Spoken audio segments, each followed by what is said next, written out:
पश्चिम बंगाल विधानसभा चुनाव में सत्ता गंवाने के बाद टीएमसी की मुश्किलें कम होने का नाम नहीं ले रही हैं।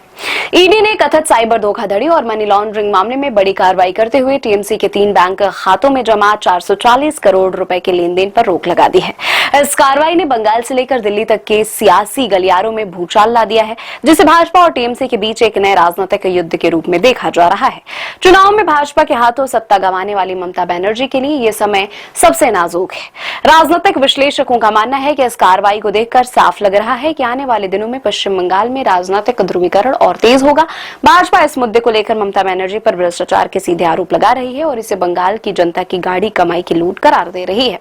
वहीं दूसरी ओर विपक्ष इसे राजनीतिक प्रतिशोध और टीएमसी को आर्थिक रूप से पंगु बनाने की केंद्र सरकार की सोची समझी रणनीति बता रही है।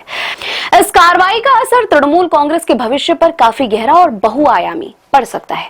440 करोड़ रुपए जैसी विशाल राशि का फ्रीज होना और 18 अन्य खातों के जांच के दायरे में आना टीएमसी की राजनीतिक गतिविधियों को पूरी तरह ठप कर सकता है।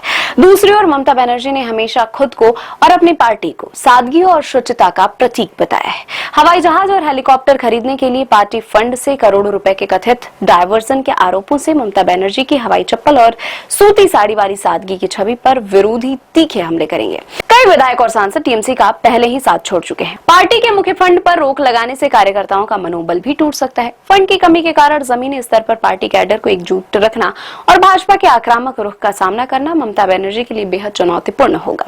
इतना ही नहीं, ममता बनर्जी राष्ट्रीय स्तर पर विपक्षी गठबंधन का एक बड़ा चेहरा रही है। इस तरह के गंभीर वित्तीय आरोपों के बाद राष्ट्रीय राजनीति में उनकी सौदेबाजी की शक्ति और साख कमजोर हो सकती है।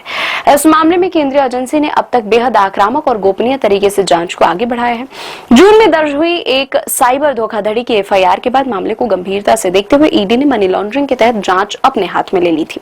मंगलवार को ईडी की टीमों ने कोलकाता के 5 प्रमुख ठिकानों पर एक साथ छापेमारी की। इसमें केयरवेल ग्रुप ऑफ कंपनीज के परिसर भी शामिल हैं। ईडी ने पीएमएलए की धारा 17(1)(a) के तहत आदेश जारी कर टीएमसी के 3 निजी बैंक खातों को जमा 440.42 करोड़ रुपए के लेन देन पर तत्काल रोक लगा दी है।